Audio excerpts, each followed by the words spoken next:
After my husband's funeral, still numb with grief, my own son and his heavily pregnant wife showed up at my door. They didn't come to comfort me. They came to demand my home, insisting I move to a nursing home so their baby would have more space. I just listened, a quiet resolve hardening inside me. They underestimated me, and they never saw what was coming. Like and share this story, and let me know where you are listening from so I can see how far my journey has reached. The silence in the house had become a heavy cloak, wrapping around Evelyn since Robert's funeral a week ago. Each ticking clock seemed to amplify the emptiness, each shadow a reminder of a presence now gone. Her grief was a raw, open wound, barely beginning to scab over.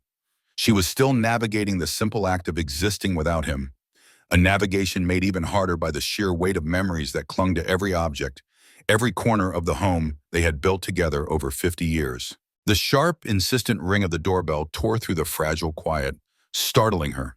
Who could it be? Friends had come and gone, offering condolences, but the calls had lessened, and visitors were rare now. With a sigh that felt too heavy for her frail frame, Evelyn pushed herself from the armchair, the one Robert used to tease her about because it was her chair, perfectly molded to her comfort. She shuffled to the door, a flicker of hope that perhaps it was a kind neighbor or a forgotten friend. Her hopes immediately dissolved the moment she opened the door. Standing on her porch were her son, Daniel, and his wife, Victoria. Victoria was undeniably pregnant, a prominent bump straining the fabric of her stylish dress. Evelyn estimated her to be about 7 months along, a fact she'd been told repeatedly over the phone. Daniel's face, usually amiable, was set in a rigid mask, his eyes devoid of the warmth she remembered from his childhood. He stood stiffly, a distance in his posture that mirrored the chill that suddenly permeated the air. "Daniel, Victoria," Evelyn managed, her voice a little hoarse from disuse. "Please, come in." Victoria, with a dramatic sigh and a hand pressed to her lower back, began her entrance. "Oh, Evelyn, this heat is simply dreadful, and these stairs. My back is just killing me." She exaggerated a wobble as if about to collapse, though the single step up to the porch hardly seemed to warrant such a display. Evelyn's heart, still aching for her lost husband, felt a familiar pang of unease at Victoria's theatrics. Before Evelyn could offer a supportive arm, or even ask how she was truly feeling, Victoria had already made her way past her, heading straight for Robert's favorite armchair in the living room. The large, worn leather chair, still bearing the faint scent of his pipe tobacco and aftershave, was where he had always sat to read the paper, to tell her about his day. To see Victoria, a woman Robert had always regarded with a polite but distant skepticism, sink into it with such proprietary ease, felt like a fresh insult to his memory. Daniel remained standing, his hands clasped behind his back, his jaw tight. "Mother," he began, his voice flat, devoid of any genuine sympathy. "We need to talk." Evelyn's stomach churned. She had expected a visit, perhaps even an awkward discussion about finances, but the atmosphere in the room was heavy with an unspoken agenda far more sinister. She sat slowly on the sofa opposite Robert's chair, her eyes fixed on Daniel's impassive face. "Your father's passing," Daniel continued, his gaze drifting around the familiar living room as if appraising it, "has brought certain realities to light. Realities we need to address for your future and for ours." Victoria chimed in, her voice dripping with what she clearly intended to be concern, but to Evelyn sounded like a thin veil over something far more calculated. "It's just not safe for you to be here alone, Evelyn. This big house, all those stairs, it's too much." Then came the blow. Daniel leaned forward slightly, his voice dropping to a low, cold timbre. "Mother, we have decided it's best if you move into a nursing home. We found a lovely place, Sunset Gardens. It's got wonderful amenities, and you'd have constant care. And then we would need this house." Evelyn felt as if the air had been sucked from her lungs. A nursing home? Her home? The words echoed in her ears, each syllable a shard of glass. "A nursing home?" she whispered, her voice barely audible. "But this is my home. Robert and I built this life here." Her gaze swept around the room, landing on the framed photos on the mantelpiece. Their wedding day, Daniel as a mischievous toddler, Robert laughing with his fishing buddies. This house was a living archive of her love, her life, her family. Victoria, seemingly oblivious to Evelyn's shock, pressed on. It's for the best, Evelyn. Sunset Gardens is truly beautiful. And with the baby coming, Daniel and I will need the space. This house is perfect. We simply must have it. She patted her stomach as if the unborn child was a bargaining chip, an irrefutable argument. Daniel elaborated, his tone almost clinical. Victoria has had some complications with the pregnancy, and the doctor stressed the importance of a calm, spacious environment. Our current apartment simply won't do. The baby will need its own nursery, plenty of room to grow. This house offers all of that, and it's in an excellent school district for when the time comes. He spoke of the house as if it were an empty property on the market, not a home brimming with Evelyn's very existence. Evelyn stared at them, a crushing weight of devastation settling over her. Abandon her home? Abandon the tangible essence of Robert? The echoes of their shared laughter? Their quiet companionship? It was unthinkable. I can't, she managed, her voice trembling. I can't leave this house. It holds everything. It holds Robert. Tears welled in her eyes, not just for Robert, but for the profound betrayal she felt from her own son. Victoria sighed, a dramatic flutter of her eyelashes. Oh, Evelyn, please don't be difficult. Think of your grandchild. Don't you want what's best for them? They need this house, a proper home to grow up in. Surely you wouldn't deny your own grandchild that. The emotional blackmail was blatant, a thinly veiled attempt to weaponize Evelyn's love for her impending grandchild against her. Evelyn felt a tremor of anger beneath her grief. My grandchild already has a home, she retorted, finding a sliver of defiance. You have an apartment, a perfectly good one. Daniel's rigid posture stiffened further. That's not the point, Mother. We're talking about your well-being. And frankly, your isolation here, your refusal to engage with the outside world since Father passed, it's concerning. We wouldn't want to have to pursue a formal competency evaluation, would we? Accusations of neglect, of an inability to care for yourself properly. It would be unpleasant for everyone involved. The threat hung in the air, cold and calculated. A competency evaluation. The implication that she was losing her mind, that she was incapable of making her own decisions, was a cruel low blow. Evelyn looked from Daniel's hard, unyielding face to Victoria's falsely sympathetic expression, her hand still resting possessively on her prominent belly. She took a deep, shaky breath, trying to calm the whirlwind of emotions inside her: outrage, fear, heartbreak. She knew arguing now was futile, perhaps even dangerous. She needed time to think, to process this shocking ambush. Give me some time, she said, her voice surprisingly steady. To think about it. Daniel nodded curtly. Very well. We expect a decision by the end of the week. As they rose to leave, Victoria struggling dramatically with her ascent from Robert's chair, Evelyn's mind began to race, pushing through the fog of grief. She watched Victoria move, a flicker of something not quite right nagging at her. 7 months pregnant, they claimed, but Victoria had been 7 months pregnant for what felt like an eternity. Evelyn distinctly remembered a conversation with her bridge club friends, speculating on the exact due date many weeks ago. And then there were the hushed phone calls she'd inadvertently overheard Daniel making, his voice low, secretive, always ending abruptly when she approached. It's all arranged, she'd once heard him whisper, though she hadn't given it much thought at the time. A seed of doubt, tiny but persistent, began to sprout in Evelyn's wounded heart. This wasn't just about her grief or her home. Something felt profoundly wrong. A sleepless night stretched before Evelyn, a vast, echoing expanse mirroring the emptiness that had settled in her heart.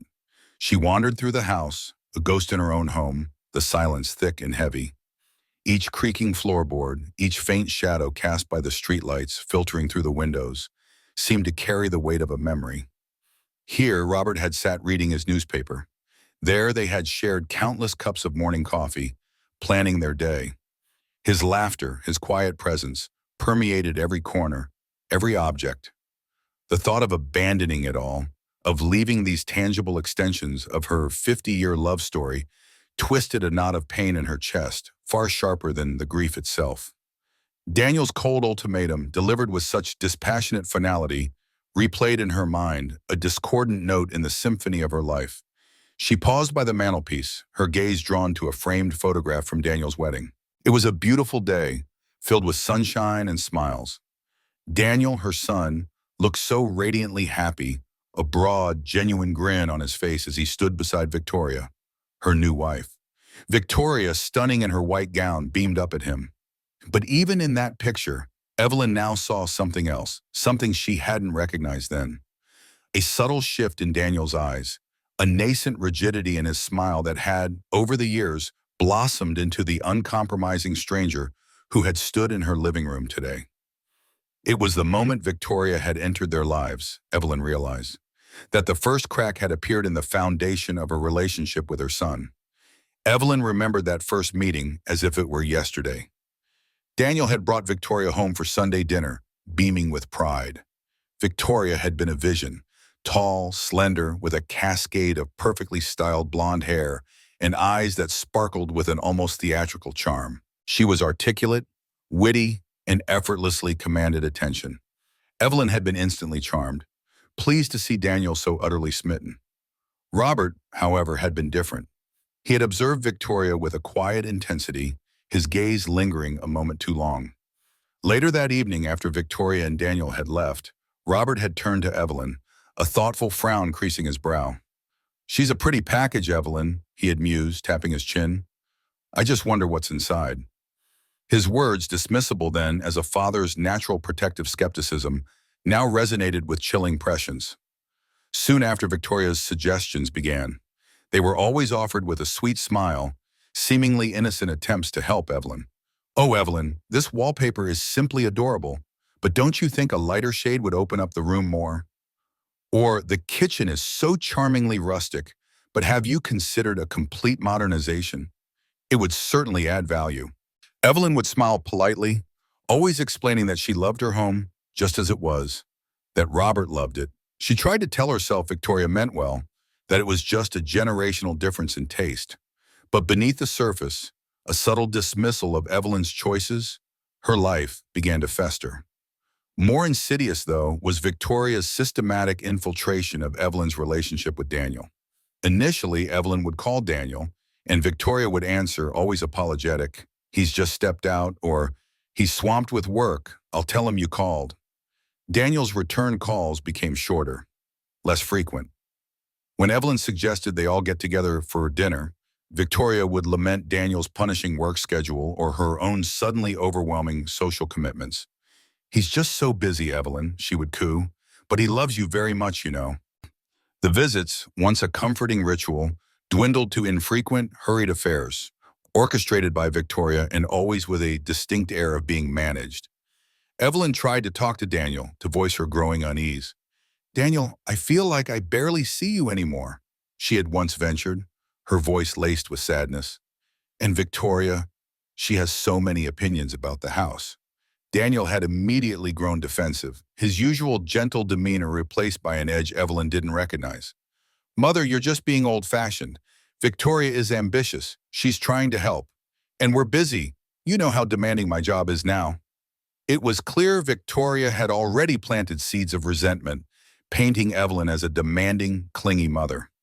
The conversations would always end with Evelyn feeling dismissed, unheard, and increasingly isolated.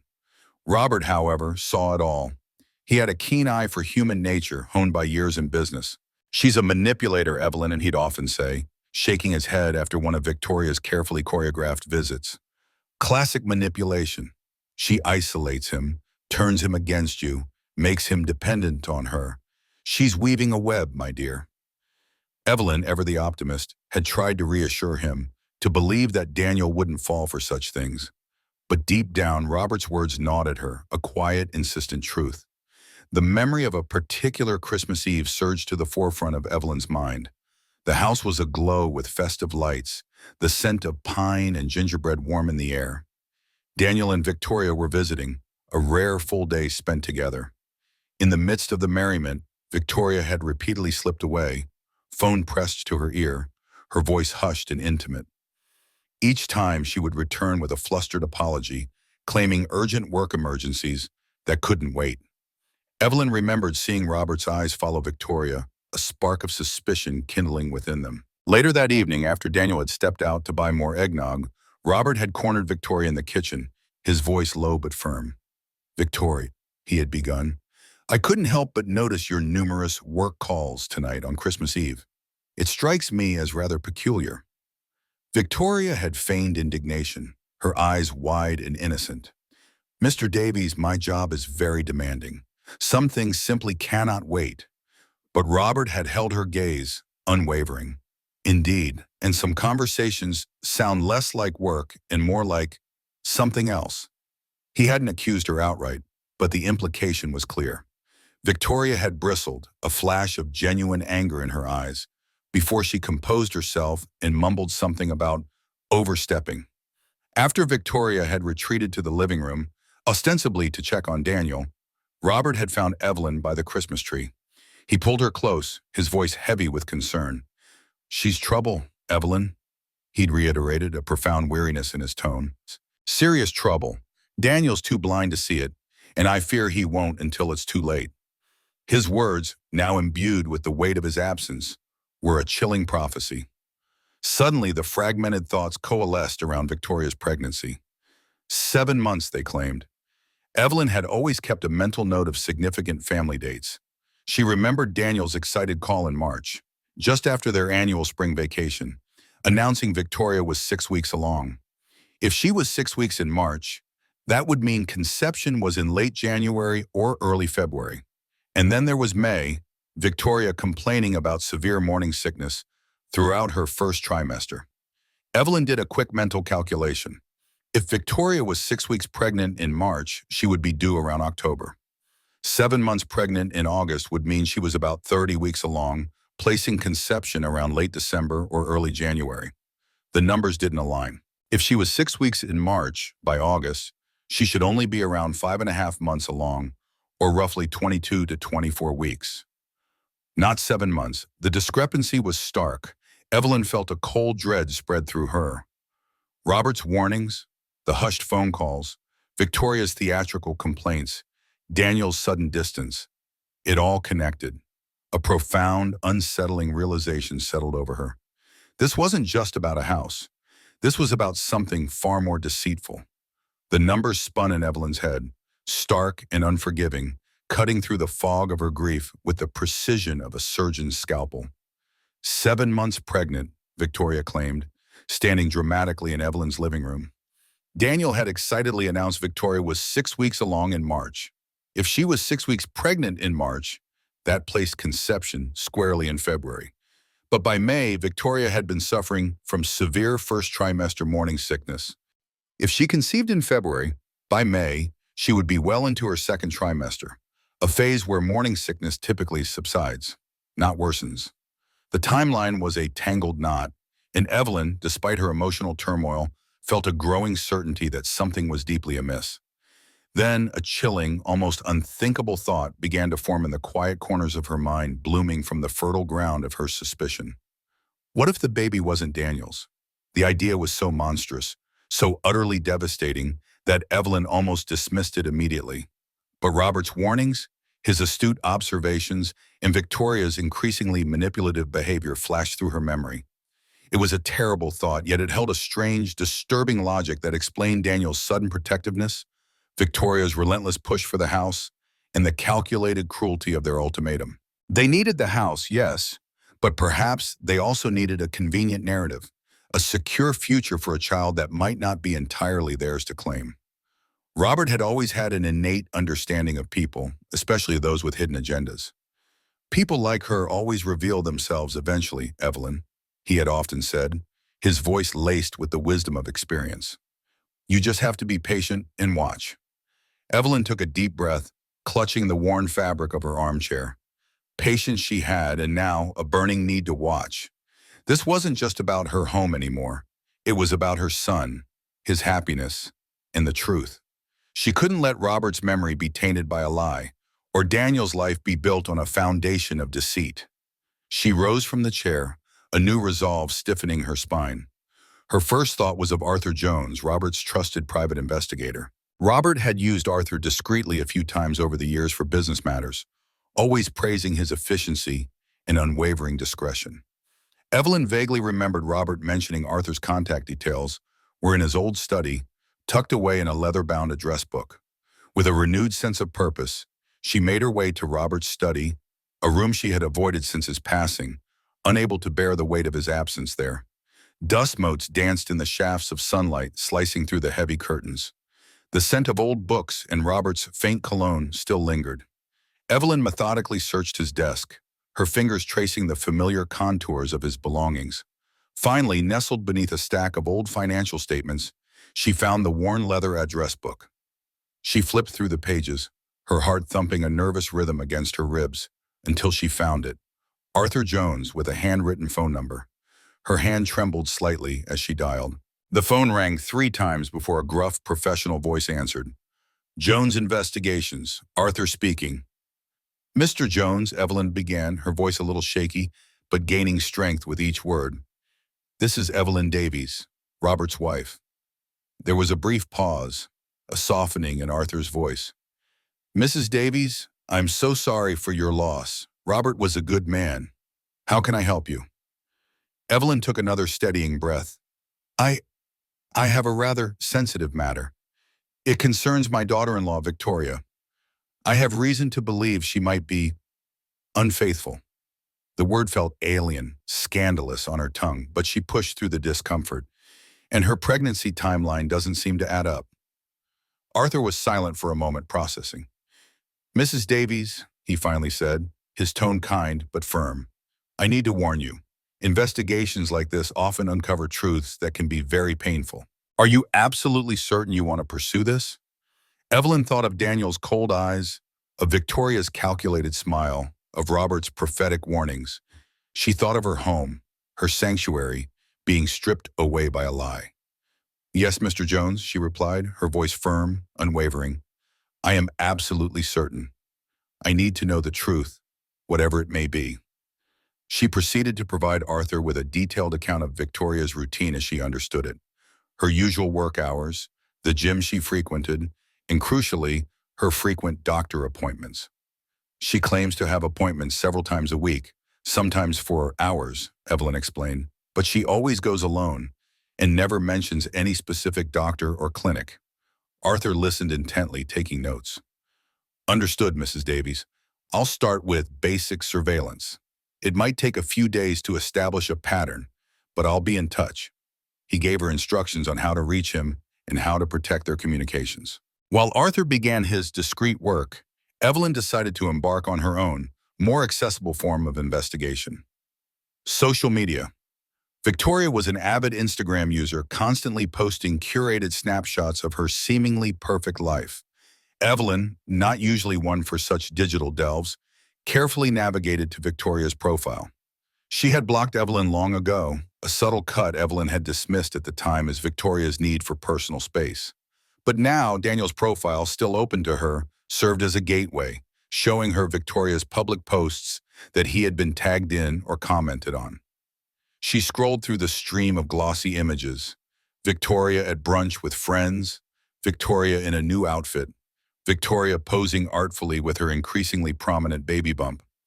Evelyn focused on the pregnancy-related posts, scrutinizing the dates and captions. A post from March 28th caught her eye. A photo of Victoria gently cradling her belly, captioned, "Feeling so blessed. Almost 12 weeks along now and can't wait to meet our little one. Hashtag baby on board. Mom-to-be." Evelyn paused, doing the math again. 12 weeks along in late March meant conception occurred in early January. But Daniel had called her in March, excitedly announcing Victoria was 6 weeks along. That would mean conception in February. The dates were already off. She continued scrolling. Another post, dated April 15th, showed Victoria beaming, dressed in maternity wear. The caption read, "My sweet baby is growing so fast, 16 weeks today, feeling stronger and more radiant than ever. Thankful for this journey. Pregnancy journey had blessed." 16 weeks on April 15th. That placed conception in mid-December. Evelyn's breath hitched. Mid-December. Daniel had been away on a business trip to Japan for 3 weeks in December. He hadn't returned until the first week of January. He couldn't have been the father if Victoria was 16 weeks pregnant by mid-April. The inconsistency wasn't just a minor miscalculation. It was a gaping chasm. March, 6 weeks, Daniel's story. March 28th, 12 weeks, Victoria's Instagram. April 15th, 16 weeks, Victoria's Instagram. The baby was due in October, according to Daniel, which would mean an early February conception. But Victoria's Instagram clearly indicated a December or January conception. And Daniel's travel schedule directly contradicted those earlier dates. A cold certainty settled in Evelyn's heart, replacing the earlier dread. Robert had been right. This wasn't just a manipulation for the house. This was a deeper, more profound betrayal. The baby couldn't be Daniel's. Arthur Jones called Evelyn 3 days later, his voice clipped and professional. "Mrs. Davies, I have some initial findings for you." Evelyn's heart hammered against her ribs, a drumbeat of anticipation mixed with dread. "Go ahead, Mr. Jones." "First, the doctor appointments," he began. "Victoria makes regular visits to a medical building downtown, indeed. However, our preliminary checks indicate the building houses several specialist clinics, but no prominent OB/GYN practice. It primarily lists a fertility clinic, a plastic surgeon, and a discreet counseling service." Evelyn frowned. "A fertility clinic? That was curious." "Secondly," Arthur continued, "her Thursday yoga classes. These are not yoga classes, Mrs. Davies. She attends a small, unassuming coffee shop not far from her claimed yoga studio. There she meets with a gentleman." A pause, then Arthur's voice took on a slightly more significant tone. "He's a well-dressed man, appears to be in his early 50s, and he wears a wedding ring." A cold wave washed over Evelyn. A married man. On Thursdays, when Daniel thought Victoria was at yoga, it aligned with Robert's suspicions, with her own sickening feeling. "Can you get me a name, Mr. Jones?" she asked, her voice tight. "And photographs." "I'm working on it, Mrs. Davies. We'll have more detailed surveillance on their next meeting. I just wanted to give you this preliminary update." Evelyn hung up, her mind reeling. The conflicting pregnancy dates, Daniel's forced absence, the discreet phone calls, and now a married man. The pieces were starting to form a coherent, ugly picture. Arthur's findings, while informative, weren't enough. She needed to see it for herself. She needed to know the face of the man who was betraying her son. The next Thursday, Evelyn, armed with a discreet camera she'd bought online and a determination that surprised even herself, drove to Victoria's workplace. She parked her car down the street, obscured by a large delivery van, and waited. The hours crawled by, each minute feeling like an eternity. She watched Victoria emerge from the building, impeccably dressed, a radiant smile on her face that Evelyn hadn't seen directed at Daniel in years. Victoria headed towards the coffee shop Arthur had mentioned. Evelyn's heart pounded. She slipped out of her car, trying to appear nonchalant, and walked past the coffee shop, glancing inside. There he was, the man Arthur described. He was already seated at a table by the window, a cup of coffee before him. He was indeed handsome, with distinguished silver temples and the unmistakable gleam of a gold wedding band on his left hand. Victoria approached the table, her smile widening. The man rose, pulling out her chair, and then, without hesitation, he leaned in, pressing a soft kiss to her cheek, his hand lingering for a moment on her arm. It was an intimate gesture, one that spoke volumes about their relationship. Evelyn kept walking, feigning interest in a shop window display, her camera clutched tightly in her hand. She waited for a few minutes, then walked past the coffee shop again, this time raising the camera discreetly to her eye. Through the lens, she watched them. They were deep in conversation, Victoria laughing, the man's gaze fixed on her, tender and adoring. Evelyn snapped several photos, capturing the intimacy of their interaction, the man's tender gaze, the easy familiarity between them. She even managed to get a clear shot of his face. She felt a profound sadness, a deep ache for Daniel, mixed with a cold, righteous fury. She returned home, her hands still trembling slightly, and immediately called Arthur. "Mr. Jones," she began, her voice strained, "I saw them. I have photographs. Can you identify the man from these?" She described him, adding details about his wedding ring and the cafe. Within 24 hours, Arthur called back with a comprehensive report. The man is Edward Campbell, Mrs. Davies, 52 years old, executive vice president at Sterling Financial, a prominent investment firm. Married but currently going through a rather messy divorce. He has 2 adult children. The words hit Evelyn like a physical blow. Edward Campbell, an executive VP, a married man. Her daughter-in-law, Victoria, was having an affair with a powerful, older married man. And the baby they were using to demand her home, was almost certainly his. The pieces didn't just fit. They locked into place with a sickening click. Just as Evelyn was trying to process this devastating information, her phone rang again. It was Daniel.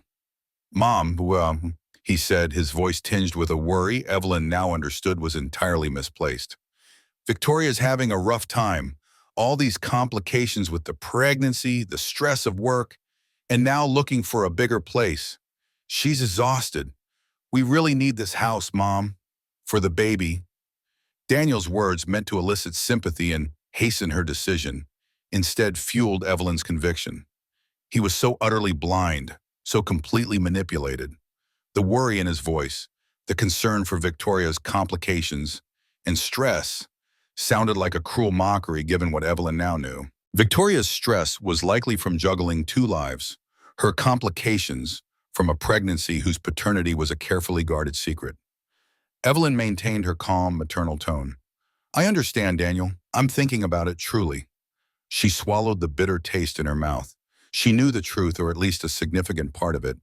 But suspicion, even strong suspicion, wasn't enough.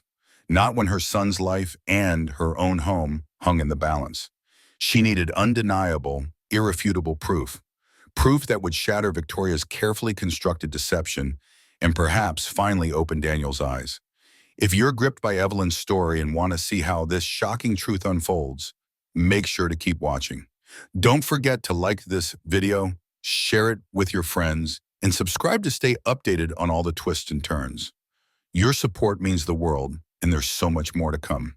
The call from Arthur Jones came late Tuesday afternoon, sending a jolt through Evelyn's already frayed nerves. His voice, usually composed, carried an undertone of urgency. "Mrs. Davies, I have a breakthrough regarding Victoria's pregnancy." Evelyn gripped the phone tighter. "Yes, Arthur? What is it?" "We confirmed Victoria's true pregnancy status," he stated, his words precise. "She had a legitimate OB/GYN appointment this morning. According to our sources, she is not 28 weeks along, as she claimed to you and Daniel. She is precisely 32 weeks.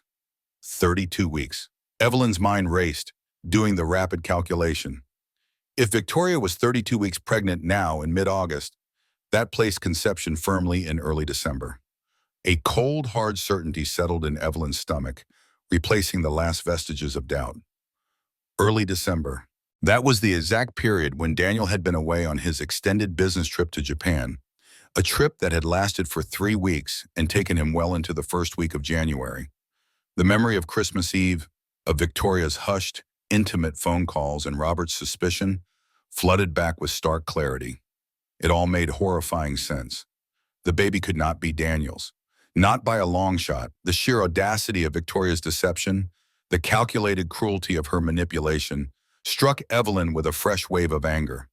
She had not only betrayed Daniel, but was now using an illegitimate child as leverage to steal Evelyn's home, the last tangible link to her beloved Robert. "Thank you, Arthur," Evelyn said, her voice surprisingly steady despite the tempest raging within her. "This is significant. Now I need you to dig deeper into Edward Campbell's financials. I want to know if there's any evidence of payments being made to Victoria." Arthur didn't hesitate. "Understood, Mrs. Davies. I'll get right on it. That will take a little more time, but I'll call you as soon as I have something." 2 days later, Arthur called again. His findings were even more damning. "Mrs. Davies," he began, "we found compelling evidence. Edward Campbell has been making regular monthly transfers of $3,000 precisely to an account under the name Victoria Hayes, her maiden name. These transfers have been occurring for the past 8 months. 8 months. The duration aligned perfectly with Victoria's 32-week pregnancy, a steady stream of payments, laundered through her maiden name. It was a clear, undeniable pattern. Evelyn felt a fresh wave of nausea, a financial arrangement. This wasn't just a passionate affair. It was a calculated scheme. And there's more, Arthur continued, his voice grim. We've also obtained a summary of Edward Campbell's credit card statements from around the time of conception and in the months that followed. There are charges for expensive jewelry, a diamond pendant, a sapphire bracelet, high-end restaurants, and a weekend getaway to the Hamptons, all paid for during the precise periods when Daniel was known to be traveling abroad. The evidence was overwhelming, a tidal wave of betrayal that threatened to drown Evelyn in its bitterness. Expensive gifts, lavish dates, a romantic getaway, all while Daniel was thousands of miles away, completely unaware, completely trusting. The Hamptons. Evelyn remembered Victoria subtly mentioning a girls' weekend in the Hamptons around that time, a story Daniel had accepted without question. I need you to be careful, Mrs. Davies, Arthur cautioned, his tone serious. Victoria seems to have become aware that she's being watched. She's changed her routine, become much more discreet. She's not meeting Campbell at the coffee shop anymore, and her doctor's appointments have become less frequent and harder to track. She's on alert. Evelyn absorbed the warning. Victoria was smart, cunning. She knew something was up. The game was escalating.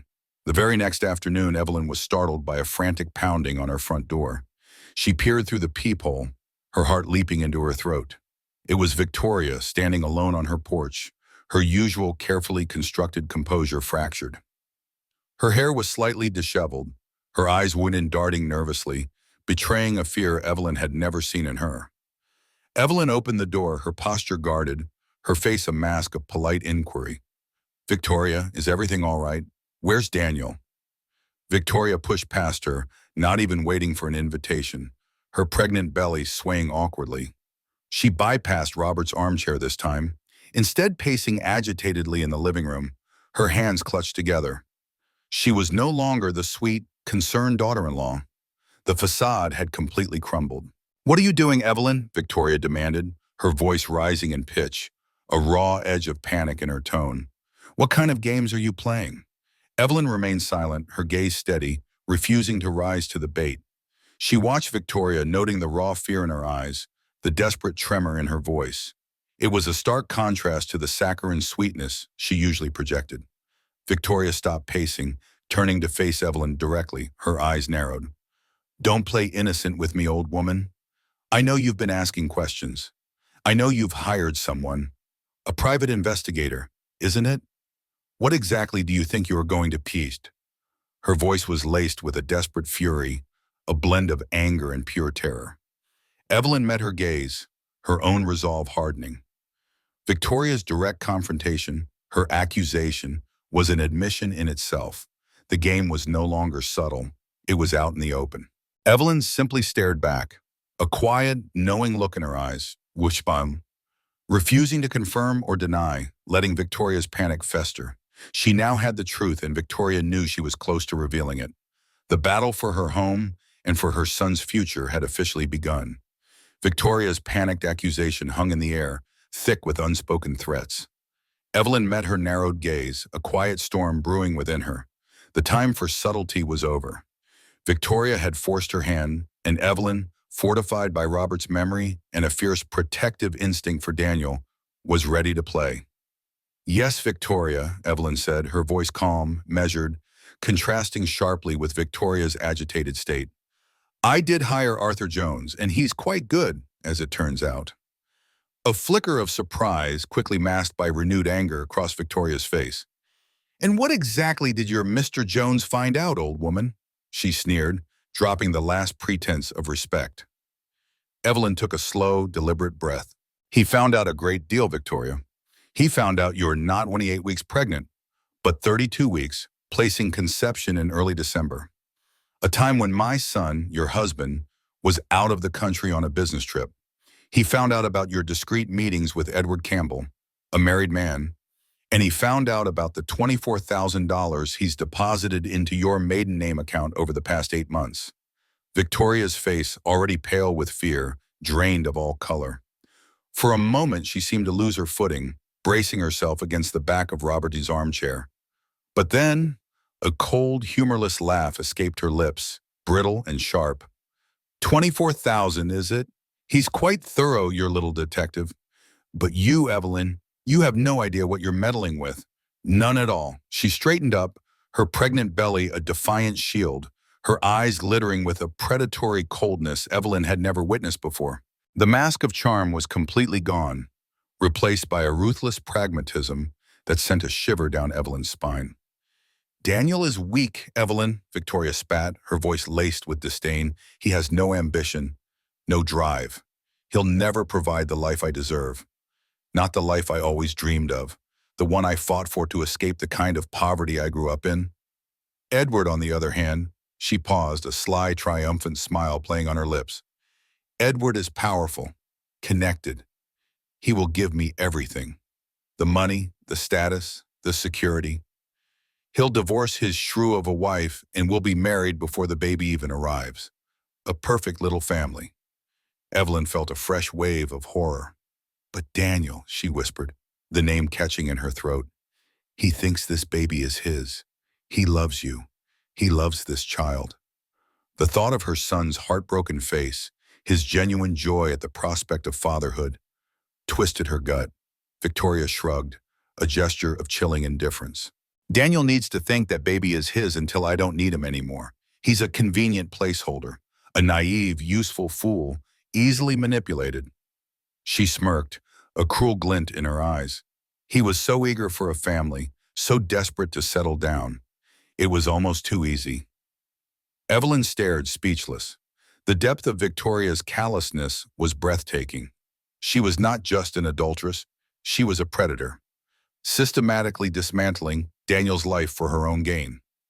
So, here's the deal, Evelyn, Victoria continued, her voice dropping to a low, menacing tone. You keep your mouth shut. You sign over this house, just like we discussed, and you walk away. If you breathe a single word of this to Daniel, if you try to expose me, I will destroy him completely. And trust me, I know exactly how to do it. Evelyn's blood ran cold. Destroy him? What are you talking about? Victoria leaned in, her voice dropping to a theatrical whisper, her eyes alight with malicious glee.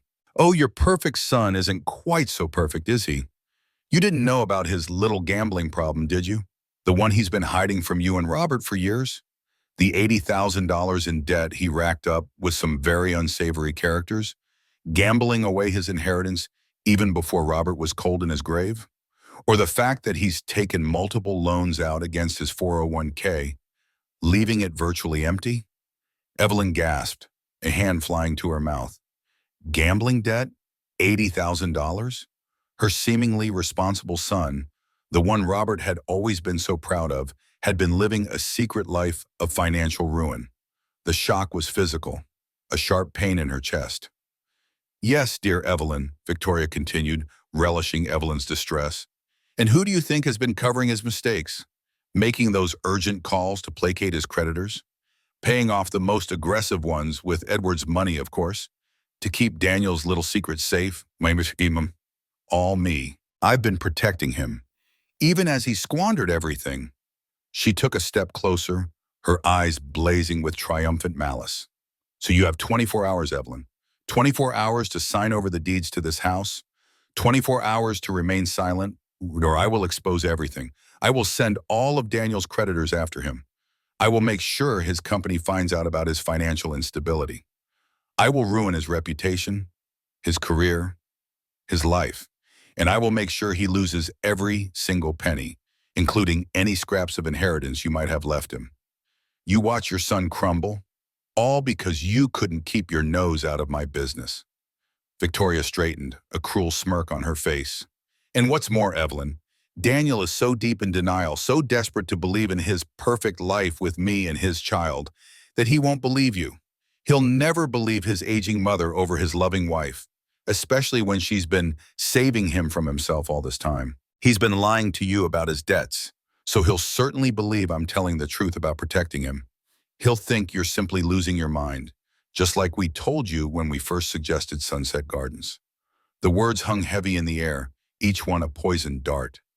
Evelyn stood frozen, reeling from the onslaught. Not only was Victoria a betrayer, But Daniel had been living a lie too. The ground beneath Evelyn's feet, already unsteady from grief, now threatened to crumble entirely. Victoria had not just revealed her own treachery, she had exposed Daniel's hidden weaknesses, laying bare a secret life of recklessness and deceit. And with that, she had armed herself with the ultimate weapon, the power to destroy Evelyn's son. Evelyn's quiet fury solidified into a cold, determined resolve. She would not let Victoria win. The door clicked shut, sealing Victoria's chilling threats within the four walls of Evelyn's living room. For a few stunned moments, Evelyn stood frozen, reeling from the onslaught of revelations. Her son, a gambler? Deep in debt, squandering his future? The image of Daniel, always so dependable, so earnest, shattered into a million pieces. The grief for Robert, the pain of betrayal by Daniel, and the outright malice of Victoria threatened to engulf her.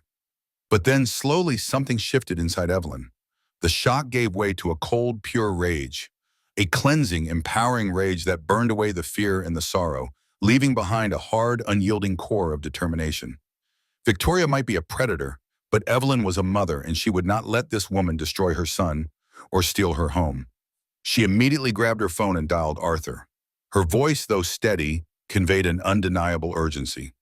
"Arthur, I need you to dig deeper. Everything. I want to know everything about Victoria's past. Her family, her schooling, her previous employment. Every detail, no matter how insignificant. And I need you to find out everything you can about Edward Campbell's divorce proceedings. Everything." Arthur, sensing the shift in Evelyn's demeanor, responded with his usual efficiency. "Consider it done, Mrs. Davies. I'll get back to you as soon as possible." The next day, Arthur's call came, laden with devastating news.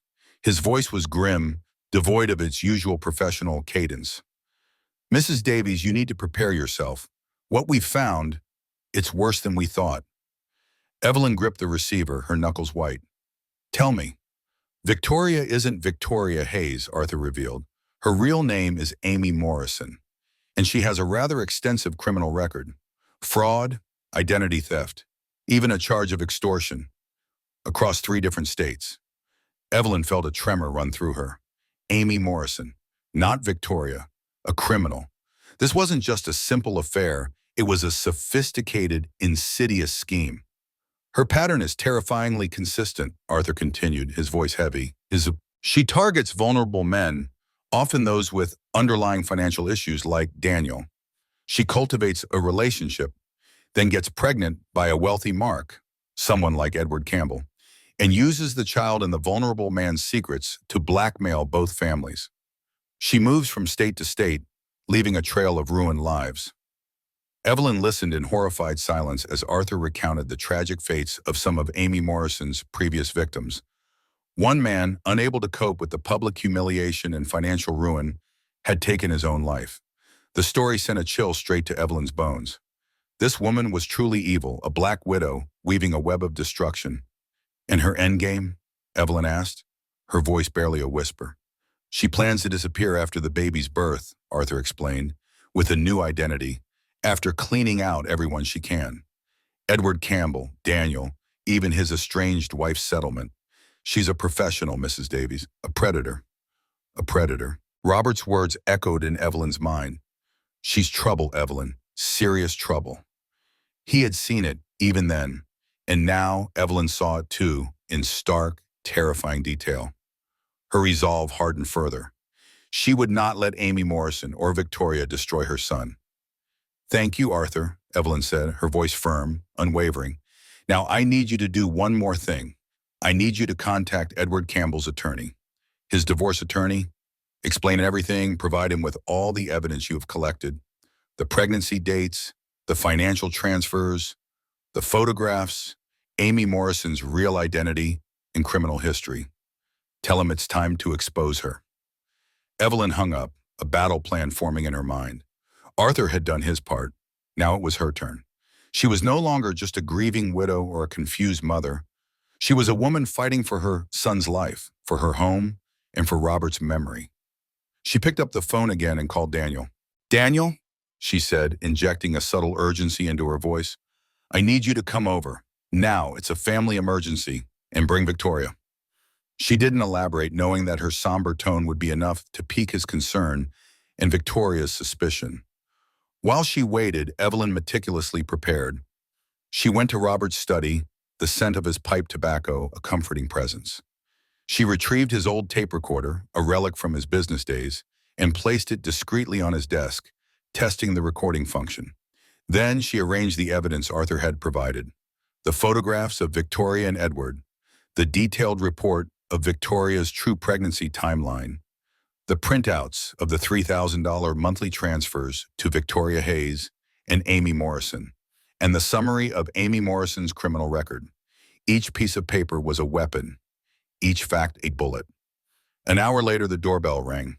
Evelyn opened the door. Daniel stood there, his face etched with worry, his brow furrowed. Beside him, Victoria, her eyes narrowed, her expression a furious mask, clearly having deduced that this was no ordinary family emergency. She radiated an almost palpable anger, but Evelyn met her gaze with an unyielding calm. "Come in," Evelyn said, her voice steady. She led them into Robert's study, a room Daniel rarely entered, its gravitas immediately palpable. Daniel looked around, puzzled. Then his eyes landed on the carefully laid out documents on the desk. "Mom, what is all this?" he asked, a tremor of unease in his voice. Victoria's eyes, however, immediately fixed on the photographs, her face twisting into a silent scream of fury. She knew. Evelyn switched on the tape recorder, its soft whirring barely audible. She looked from Daniel's bewildered face to Victoria's venomous glare. "Daniel," she began, her voice clear and strong, "I have something very important to tell you. Something you need to hear, and something Victoria needs to explain." She gestured to the desk. "These," she said, picking up the stack of photographs, "are pictures of Victoria, your wife, with Edward Campbell. They've been having an affair." She laid them gently on the desk, facing Daniel. Daniel stared at the images, his face paling, his mouth slightly agape. He looked from the photos to Victoria, his expression a mixture of disbelief and dawning horror. "In this," Evelyn continued, moving to the next document, "is a detailed report of Victoria's actual pregnancy timeline. She's 32 weeks pregnant, Daniel, not 28, which means the baby was conceived in early December when you were in Japan. The baby is not yours." Daniel stumbled back, bumping into Robert's old bookshelf, his face ghostly white. He shook his head, a choked sound escaping his throat. "No, Mom, no." "And these," Evelyn went on, her voice relentless, pushing through her own pain for her son, "are bank statements showing monthly transfers of $3,000 from Edward Campbell to Victoria Hayes, or should I say Amy Morrison." She picked up the final stack of papers. "Because Victoria isn't her real name, Daniel. She's Amy Morrison, and she has a criminal record for fraud, identity theft, and extortion across 3 states. This wasn't an affair, Daniel. This was a calculated scheme. She's a professional con artist." The words hung heavy in the air, each a hammer blow to Daniel's carefully constructed reality. He stared at Victoria, his eyes wide with a horrific realization. Victoria, silent until now, her face a mask of incandescent rage, lunged forward. "And there's one more thing, Daniel," Evelyn added, her voice softening slightly, a maternal sorrow intertwining with her resolve. "Victoria also told me about your gambling problem. The $80,000 in debt, the loans against your 401k. Daniel, utterly shattered, turned his gaze to his mother, his eyes pleading, filled with a raw, agonizing humiliation. The full extent of the betrayal and his own devastating secrets laid bare. Daniel stood utterly paralyzed, his world imploding around him. He stared at the damning photographs, the proof of Victoria's infidelity, then at the timeline that erased his paternity, and finally at the documents exposing Amy Morrison's criminal past. His gaze finally settled on Victoria, his wife, the woman he had loved and trusted. The mask that had shattered moments before now completely disintegrated, revealing a face contorted by pure, unadulterated rage and a terrifying lack of remorse. "It's not yours, Daniel," Victoria spat, her voice dripping with venom, confirming every horrifying truth. "It was never yours. You were just convenient, a means to an end. A stepping stone to the life I deserved, not the pathetic existence you were offering." She gestured dismissively at the house. This dump? Edward is buying me a mansion, a real home. This old house holds nothing for me. Evelyn watched her son's face crumble, the devastation etched deep in his eyes. Her heart ached for him, but she knew she had to finish this, not just for him, but for all the others this woman had preyed upon. "You're wrong, Amy," Evelyn said, her voice cutting through Victoria's cruel taunts. The use of her real name visibly startled Victoria, making her flinch. "You won't be getting a mansion from Edward. Not anymore." Victoria scoffed. "And why not? You think you can stop me?" "Because I've already informed Edward Campbell's attorney about your pregnancy," Evelyn stated, her eyes unwavering. "And about Daniel, and about your true identity and criminal history. His ex-wife will be very interested to learn that Edward has another child on the way from a con artist during their divorce proceedings. It will significantly impact his settlement and certainly his career. He has no reason to protect you now." Victoria's face twisted into a grotesque mask of fury and shock. The color drained from her cheeks, and for the first time, Evelyn saw genuine fear in her eyes. The house, the money, the new life, it was all slipping through her grasp. Before Victoria could unleash another tirade, Evelyn reached for the phone on Robert's desk. Her fingers were steady as she dialed 911. "Yes, hello. I'd like to report a case of fraud, identity theft, and extortion. My daughter-in-law, Amy Morrison, also known as Victoria Davies, is currently at my residence." Victoria lunged forward, a guttural cry escaping her, but Daniel, as if awakening from a trance, instinctively stepped in front of Evelyn, shielding her. "Daniel!" Victoria shrieked, her voice laced with desperate pleading, her face contorted. "Don't let her do this. I was protecting you. Your gambling, your debts." But Daniel's eyes, though filled with tears, were now clear. He looked at her, truly looked at her, and saw a stranger. "I don't know you at all," he said, his voice raw with heartbreak. "I never did." His words were a final, irrevocable rejection, a severing of the poisonous bond between them. Within minutes, police cars descended upon the quiet street. Victoria, screaming obscenities and fighting violently, was taken into custody, her prominent belly making her struggle all the more pathetic. The neighbors, drawn by the commotion, watched in stunned silence as the woman they knew as Daniel's glamorous wife was led away in handcuffs. The recording from Robert's old tape recorder, containing Victoria's full confession, was handed over to the officers as crucial evidence. Arthur Jones's comprehensive report quickly implicated Edward Campbell, who would later face his own legal troubles, his marriage and career in ruins, his name forever tarnished by the scandal. The empire Victoria had so meticulously tried to build crumbled around her. 6 months later, the world had begun to heal. Evelyn and Daniel sat together in Robert's sun-drenched garden, the air filled with the sweet scent of roses. Daniel, though still carrying the scars of Victoria's betrayal and his own self-destructive choices, was a changed man. He was in recovery, attending Gamblers Anonymous meetings, slowly rebuilding his life and his trust in himself.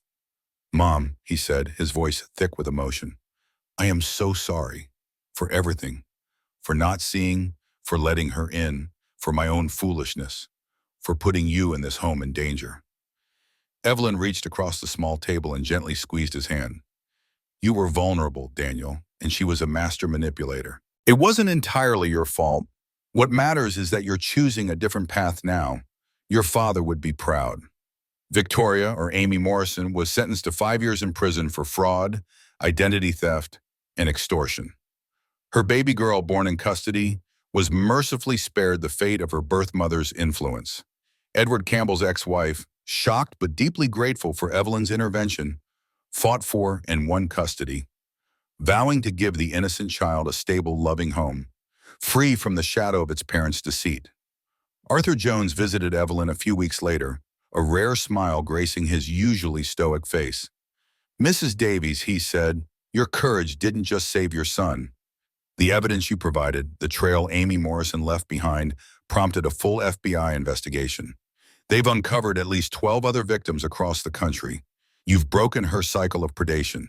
Mrs. Davies, you've saved countless lives." A few days after Arthur's visit, a package arrived containing a heartfelt letter from a man named Michael Rodriguez. He was one of Amy Morrison's past victims, a man who had lost everything and contemplated ending his life.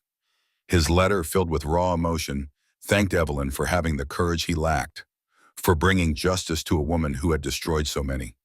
Evelyn wept as she read it, tears of sorrow for the victims, but also tears of profound relief and quiet triumph. As Evelyn was tidying Robert's desk, placing his old letters back into their wooden box, a single aged envelope slipped out from beneath a stack of papers. It was Robert's familiar handwriting, addressed simply to "My dearest Evelyn." It was his last letter, written perhaps weeks before his passing, a profound message of his enduring love, his unwavering belief in her strength and resilience. "My love," it read, "never doubt your own spirit. You are stronger than you know, more capable than you imagine. Our love, our life, it's woven into the fabric of this home and into your very being. Remember that true love is built on honesty, and you, my dear, embody that truth." A few weeks later, Daniel, beaming, announced he had received a promotion at work. He was slowly, steadily rebuilding his life. Evelyn looked around her beloved home, a sanctuary of memories and a testament to her battle.